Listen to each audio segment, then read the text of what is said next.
In kitchens all around the world, two white powders sit quietly on shelves. They look almost the same. They feel almost the same. Yet they behave in completely different ways. One can turn into a soft loaf of bread with a crisp, golden crust. The other can make a sauce silky and smooth in just a few seconds. One builds structure, the other adds thickness. For thousands of years, people have grown grains, ground them into powder, and used them to feed families and build entire food cultures. But somewhere along the way, something interesting happened. We learned that inside those grains was a single, powerful component that could be separated and used on its own. That discovery changed cooking forever. Today we call them flour and starch. They may look like twins, but they are not the same thing at all. So what exactly is the difference?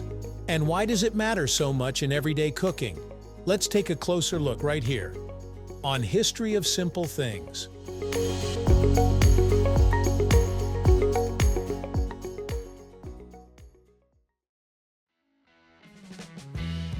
To understand the difference, we need to start very simply.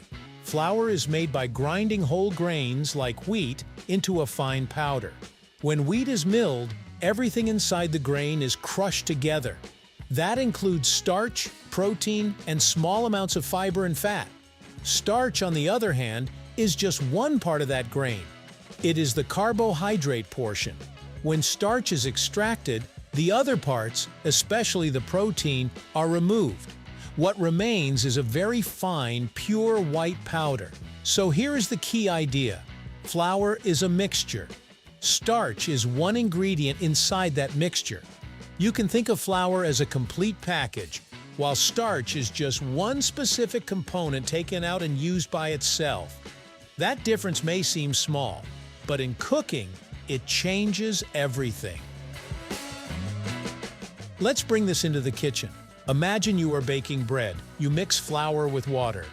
Inside that flour are proteins called gluten-forming proteins. When water is added and the dough is kneaded, those proteins stretch and connect. They form a network. This network traps air bubbles as the dough rises. That is why bread is soft and airy. If you tried to make bread using only starch, it would not work. There would be no protein to create structure. The dough would crumble and fall apart. Now think about making gravy. You have hot meat juices in a pan. To thicken it, you can mix a spoonful of flour with fat and cook it into a paste. This works, but it often makes the sauce cloudy and slightly heavy. If instead you mix a small amount of starch with cold water and stir it into the hot liquid, something different happens. The sauce quickly turns glossy and smooth. It thickens without becoming heavy. The starch absorbs water and swells when heated. It creates thickness without adding protein or flavor. This is why many Asian stir-fry sauces use cornstarch. It keeps the sauce light and shiny. So what is the real difference in how they behave? Flour contains starch and protein. Because of this, it builds structure. It gives bread its chew, cakes their softness, and pastries their layers. It creates body, but it also has a slightly heavier feel. Sauces thickened with flour are usually more opaque. They may taste a bit richer. Starch, being almost pure carbohydrate, does not build structure. Instead, it thickens quickly and cleanly. It produces a clear or glossy finish. It is often used when cooks want smooth texture without heaviness. Another important difference is temperature. Flour needs to cook longer to remove its raw taste. That is why roux is gently cooked before adding liquid. Starch, however, thickens almost instantly once heated, but it can lose its thickness if boiled too long. Even in baking, the balance matters. Cake flour has less protein than bread flour, making cakes softer. Some recipes even add extra starch to flour to create a lighter texture.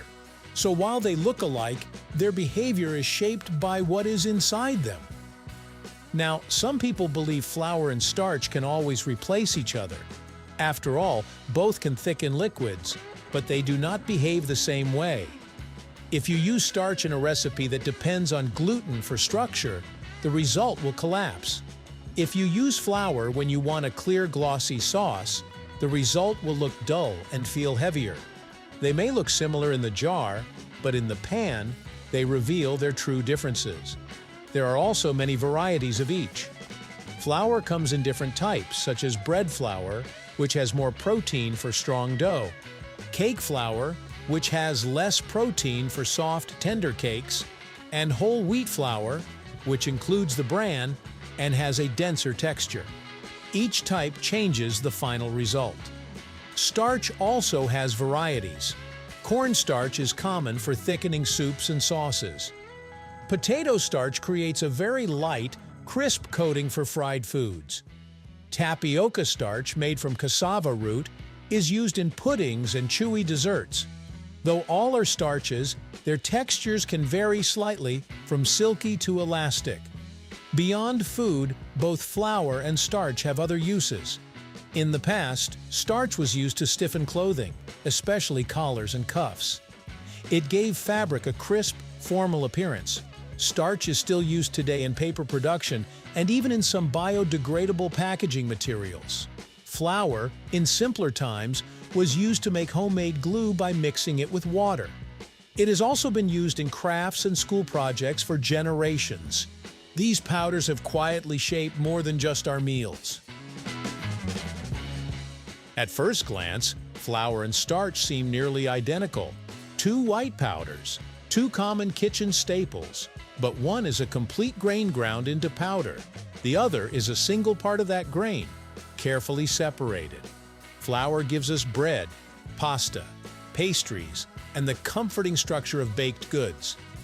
Starch gives us glossy sauces, tender coatings, and delicate textures.